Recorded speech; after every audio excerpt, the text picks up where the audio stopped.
Welcome back to the garage, ladies and gents, and thanks so much for joining us. Well, we have finally made it to the end on this old bike. We've got a few more small things we got to do. We got to get fluid in it. We've also got to rebuild that rear master cylinder and get it bled out. But after that, we should be able to try to fire this bike off and see what it'll do.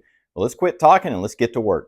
Well, we're going to do the super quick version of this master cylinder rebuild so we can move on to things like, starting the bike up.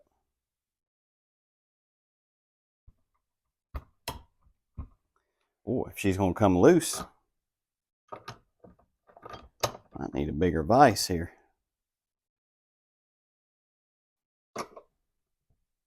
There she goes. Just took a little bit.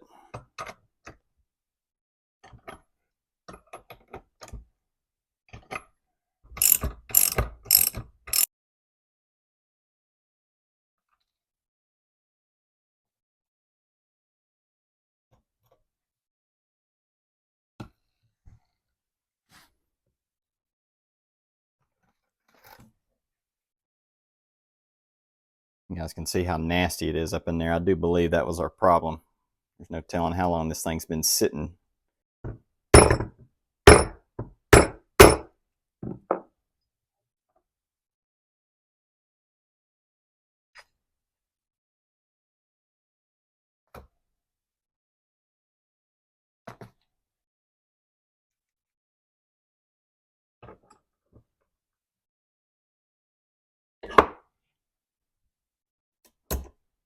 Well, I got half of it out.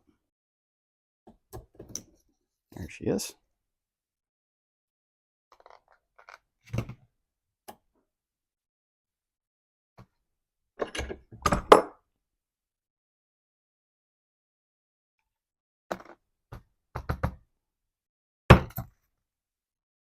There it goes.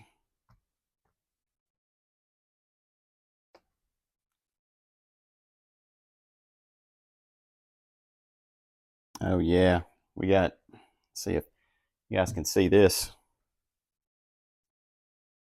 There's our problem right there. We have a tear on this O-ring, and actually a little piece just fell down there on the ground. And then this O-ring up here, actually this O-ring may not be too bad, but this one definitely had some tears on it. Look at that. It's just coming apart. That was your problem right there. All right, well, we have a new kit to basically replace all this, which we got, of course, on Amazon. Why not? The cheapest possible. So we're going to clean all this stuff up and start getting the new stuff together, and hopefully we'll get some brakes out of the deal. This is where you could use some extra hands.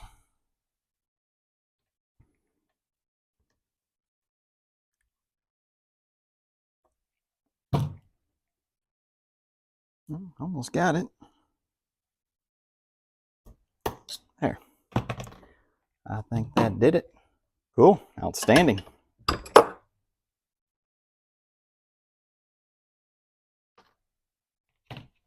Boy, this housing right here was pretty dang dirty inside too. I think this is going to fix this up though.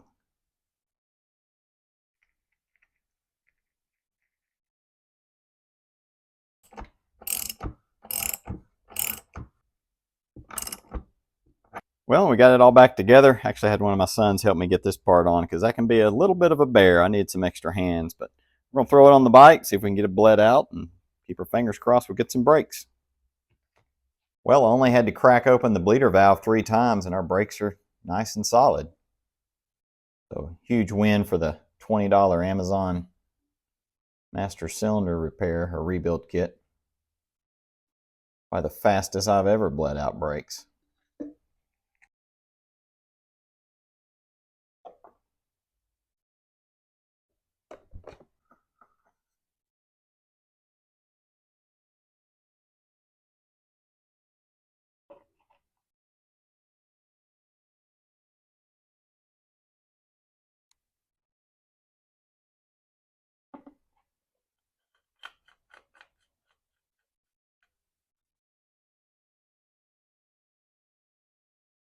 This factory Harley seat's actually in really good shape. Well, it's in good shape for its age. I'm assuming it's got some age on it. I think this bike would look better with a solo seat. There's actually a mount on this fender for a solo seat. I considered it, but I just didn't want to, you know. Like I've said, I didn't want to spend the money on it. Plus, I hate to get rid of a good factory seat to put what would probably be, you know, an Amazon or eBay seat. But this will do the job. Well, just one more thing to do. We're going to lower this bike down, get it on the ground, and see if it'll make some actual noise. A couple things to call out. First of all, on our battery, we do have our little top cover there. Waiting on the strap. You know, if it don't show up here magically in the next couple of hours, I'll just get creative with some zip ties to just hold it temporarily, but that's not a big problem. One problem I am expecting is down there in the clutch. So when we got this bike, I don't know if I called it out in the first video or not, I thought the clutch was way out of adjustment or the cable itself was bad. So I knew I had to replace the clutch cable anyway to go with something shorter. And of course I adjusted the clutch properly. And it doesn't really show up on camera, but it's just, I mean, it's bad. I think what's going on, if I had to guess, is the spring itself in the clutch is bad. I've already got it all back together. So what I'm going to do is just test on it, see what I get. Worst case, you know, if I got to tear into there and fix that, that's not a difficult thing to fix. And quite frankly, if that's the only major problem I get after all this, I'll be pretty happy with it, but it is fixable.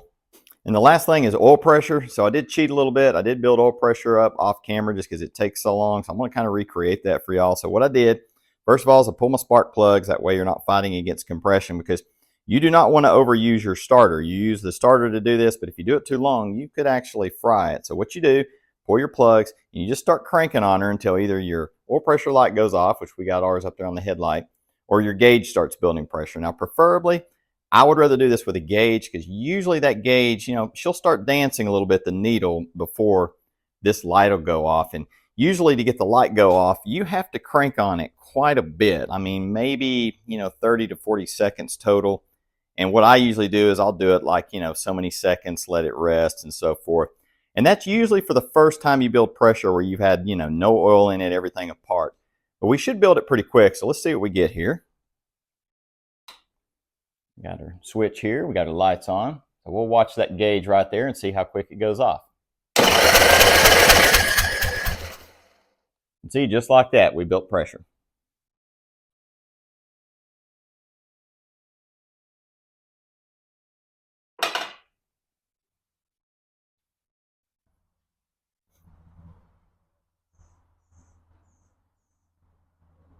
All right, everybody, place your bets. Is it actually going to run? And already off to a crazy start. I noticed I had a fuse blown, forgot about it, so I pulled the fuse from the headlight to put in for the ignition. Didn't have spare fuses, but hopefully we can at least get this thing fired off for now. Well, that is not the start that I was looking for. Turned the gas on, actually went ahead and put it on reserve just to make sure. And she was just flowing out of that bowl like crazy. So even though that's a brand new carb, which, you know, it's a cheap Amazon carburetor, we must have a float needle problem. So I'm going to try to tap on that bowl a little bit, see if I can stop it just to get it fired off, but probably going to have to pull the carb. That kind of stinks, but that happens. That's the reality sometimes, unfortunately. Well, tapping on the carb didn't work, and I didn't figure it would. So I got the bowl, everything loose here. I'm going to pull this off and see if I can just, you know, take a look at this float and see if it's hung up. It's got to be that. I don't know what else it could be. See how easy this moves. Well, it's moving. I wonder if our needle is bad. My suspicions are that the needle is stuck. The float does seem to be out of adjustment a little bit, but it shouldn't have caused the leak that we were getting. Should have checked it. Cheap carburetor. Well, the needle came right out with ease.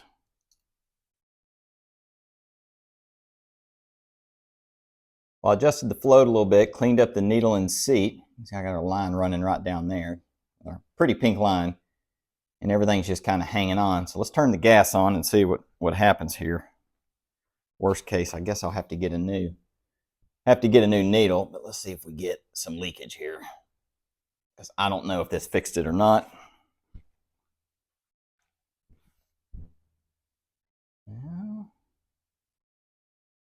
Did we fix it? Let's just give it a second here. I'm in denial right now. Well, maybe we did. Maybe that's all it needed. Might have just needed to be cleaned up. So note to self, if I get another cheap carb like this, or if you guys do, check this stuff. That might have been our problem. I'm going to leave that on for a little while and see if it starts leaking. And if it don't, we're going to fire up. Well, I think I'm kind of amazed here, folks. It's been about 5 minutes and no gas leak. So I think that did it. So I'm going to throw all this stuff back on and we'll try this again. Okay, I'm going to give it a shot again. I've actually got a drain pan down here with our little overflow line running down to it, just in case. Let's see if it'll make some noise.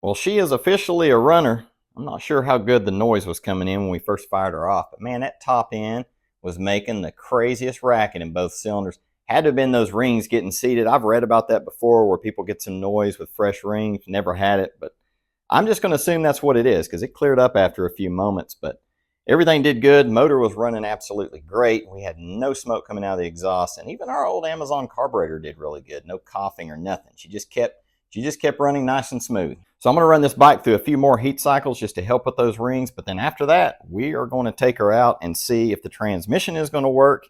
And I still suspect we're going to have some problems with the clutch. I know I'm just making excuses at this point, but we'll just have to test on it and see what happens. All right, guys, we're going to fire this thing up to do a quick little test drive. So this thing has been sitting all night, so it's nice and cold. I just want to show you guys how great this thing starts. So let me see, we got our gas on, got our choke on. Got to get her little fancy switch on over here. We'll go ahead and give it one pump. Let's see what it does here. Just like that. Look at that.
Well, our results are in from our ride, and we got some good and, of course, some not so good stuff. So let's get into the bad stuff, or the unhappy stuff. The clutch. As I assumed, there's something kind of crazy going on with the clutch. I should have taken it apart when I had it down, but I didn't. I took a shot.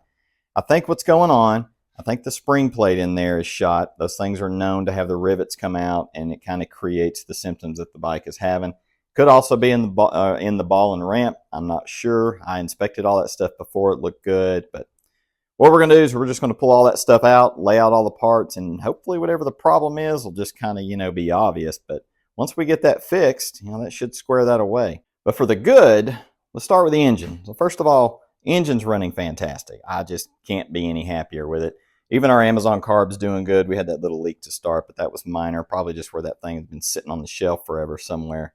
And even all of our gaskets that we did, everything on the top end, there's no leaks, no rocker box leaks, no head gaskets, no base gaskets. Don't even have any leaks so far over here on the side on the cam cover, which I was concerned about. So happy with the engine. She's definitely a runner. But the big plus is I was able to limp it around, barely got it going with the silly clutch. Probably shouldn't have done that. I do risk actually grenading the thing. But her transmission, all 4 gears worked. Everything did like it was supposed to. Now, I had to kind of finagle it into gear a little bit because of how the clutch was acting, but I got it through all 4 gears. So if you remember when we got the bike, second gear wouldn't work. Second gear made a horrendous noise. Fourth gear wouldn't even. It wouldn't even go into fourth gear. We pulled the transmission apart. Second gear had a broken tooth. Replaced that for, I think I got it for 27 bucks on eBay. And my suspicion is that the tooth was actually lodged in there, keeping it from going in fourth gear.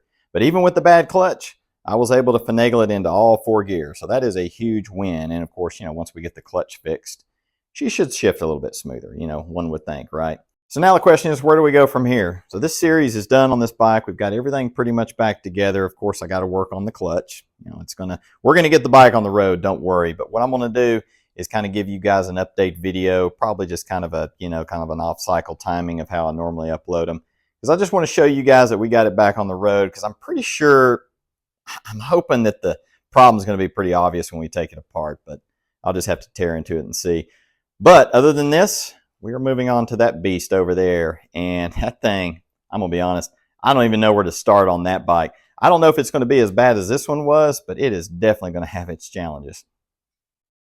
Well, I hope you guys enjoyed this video and the whole series. If you decide to watch the whole thing, this bike, I guess we'll call it done. This thing has absolutely killed me the whole way along the way. And of course, it's not giving up here at the end. Still got to get that clutch fixed. But I think once we get the clutch squared away, I think it's going to be a good runner. But like I said before, not to worry. We got this other beast here lurking in the background we'll be getting to next. So if you want to catch those videos, don't forget to hit that subscribe button. As always, I thank you guys so much for watching. We'll chat with you next time.